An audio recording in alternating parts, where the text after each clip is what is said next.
এই নেন ম্যাডাম, এটার মধ্যে সব আছে। কত হয়েছে? ও ম্যাডাম, আপনার 360 টাকা হয়েছে। আচ্ছা। ও শিট, এটা কিভাবে? কি হয়েছে ম্যাডাম? আসলে ভাইয়া আমার পার্স বাসায় রয়ে গেছে, একদম ভুলে গেছি। আপনি একটা কাজ করুন, এটা আপনার কাছে রাখুন, আমি 10 মিনিটের মধ্যে টাকা নিয়ে আসি, তখন এগুলো নিয়ে নেব। আপনি রাখুন। আরে ম্যাডাম সমস্যা নাই, আপনি এটা নিয়ে যান, পরে এসে আমাকে টাকা দিয়ে যান। কিন্তু ভাইয়া এটা কিভাবে হয়? আমি যদি আপনার এই জিনিসগুলো নিয়ে বাসায় যাই, আমি যদি আর না আসি, এভাবে তো একটা মানুষকে অন্ধবিশ্বাস করা একদমই ঠিক না। যদি বিশ্বাসের মর্যাদা কেউ না রাখে, তা আমি বলি কি আপনি এগুলো রাখুন, আমি বাসায় গিয়ে টাকা নিয়ে আসি, তখন এই জিনিসগুলো আমি নিয়ে যাব। নিন। আরে ম্যাডাম, ব্যবসা করতে গেলে এরকম তো একটু বিশ্বাস করতেই হয়। আপনি এগুলো নিয়ে যান, কোনো সমস্যা নেই। ধন্যবাদ ভাইয়া, আপনার মতো লোক আমি কখনো আর দেখিনি। ঠিক আছে, আমি বাসায় যাচ্ছি, 10 মিনিটের মধ্যে চলে আসবো। Thank you. ম্যাডাম কইলো 10 মিনিট পরে বলুন, কেন তাই না? কি দেবেন ভাই আপনাকে? না, আমার আসলে তেমন কিছু লাগবে না, টাকাটা রাখুন। টাকা? কিসের টাকা?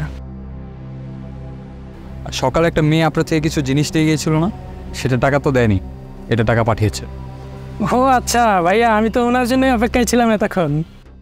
না, আপনাকে উনি টাকা দিবে বলেছিল, কিন্তু একটু ব্যস্ত হয়ে গেছে, এর জন্য আমাকে পাঠিয়েছে। রাখুন।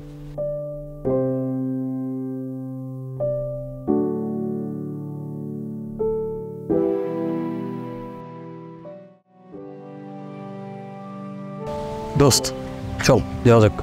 দাঁড়া এক মিনিট, আমি না কিছুই বুঝলাম না। তুই ওই দোকানদারকে কেনই বা টাকা দিয়ে আসলি, আর ওই মেয়েটাই বা কি?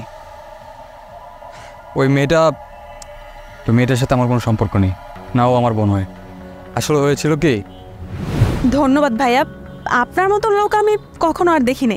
ঠিক আছে, আমি বাসায় যাচ্ছি, 10 মিনিটের মধ্যে চলে আসবো। Thank you.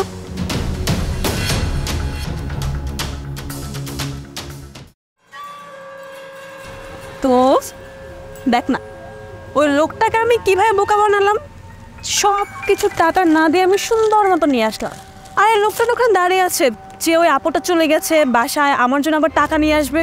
কিন্তু আমি তো আদৌ বাসায় যাবো না, ওর জন্য টাকাও নিয়ে আসবো না। চল। হ্যাঁ, তো এটাই হয়েছিল। ওই লোকটা তো সামান্য দোকানে কাজ করে, কত টাকা এবার রুজি করে। কিন্তু এমন কিছু অসৎ মানুষ আছে যারা গরিব মানুষের টাকা এইভাবে মেরে খায়। সত্যি কথা বলতে কি, লোকটার সেই অবস্থা দেখে আমার খুব মায়া হয়েছিল।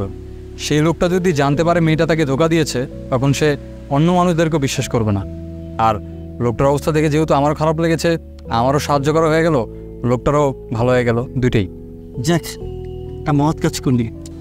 দোস্ত, মহৎ কাজের কিছু না, মানুষ হিসেবে এটা আমার দায়িত্ব। কোনো মানুষের যদি উপকার করতে পারি, তাহলে এটা খুশির ব্যাপার। ঠিক আছে, চল যাওয়া যাক।